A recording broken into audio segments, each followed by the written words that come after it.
अगर वीडियो अच्छी लगे तो लाइक और सब्सक्राइब करना ना भूले। किसी नदी के तट पर एक वन था। उस वन में एक बंदर निवास करता था, जो वन के फल आदि खाकर अपना निर्वाह करता था। नदी में एक टापू भी था और टापू और तट के बीच में एक बड़ी सी चट्टान भी थी।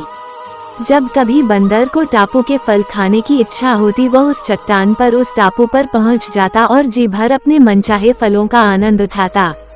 उसी नदी में घड़ियालों का एक जोड़ी भी रहती थी। जब भी वह उस हृष्ट पुष्ट बंदर को मीठे रसीले फलों का आनंद उठाते देखती, तो उसके मन में उस बंदर के हृदय को खाने की तीव्र इच्छा उठती। एक दिन उसने नर घड़ियाल से कहा, प्रिय, अगर तुम मुझसे प्रेम करते हो तो मुझे उसका हृदय खिलाकर दिखा दो। नर घड़ियाल ने उसकी बात मान ली। दूसरे दिन बंदर जैसे ही टापू पर पहुंचा, नर घड़ियाल टापू और तट के बीच के चट्टान के निचले हिस्से पर चिपक गया। वह बंदर एक बुद्धिमान प्राणी था। शाम के समय जब वह लौटने लगा और तट और टापू के बीच के चट्टान को देखा, तो उसे चट्टान की आकृति में कुछ परिवर्तन दिखाई पड़ा। उसने तत्काल समझ लिया कि जरूर कुछ गड़बड़ी है। तथ्य का पता लगाने के लिए उसने चट्टान को नमस्कार करते हुए कहा, हे चट्टान मित्र, आज तुम शांत कैसे हो? मेरा अभिवादन भी स्वीकार नहीं कर रही हो। घड़ियाल ने समझा, शायद चट्टान और बंदर हमेशा बात करते रहते हैं, इसलिए उसने स्वर बदलकर बंदर के नमस्कार का प्रत्युत्तर दे डाला। बंदर की आशंका सत्य निकली।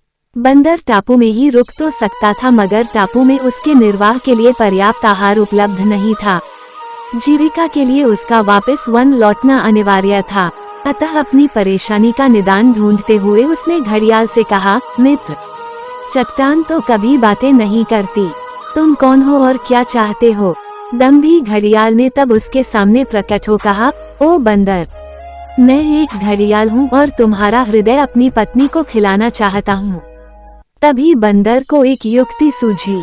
उसने कहा, हे घड़ियाल, बस इतनी सी बात है तो तुम तत्काल अपनी मुख खोल दो। मैं सहर्षी अपने नश्वर शरीर को तुम्हें अर्पित करता हूँ। बंदर ने ऐसा इसलिए कहा कि वह जानता था कि जब घड़ियाल मुख खोलते हैं तो उनकी आंखें बंद हो जाती हैं।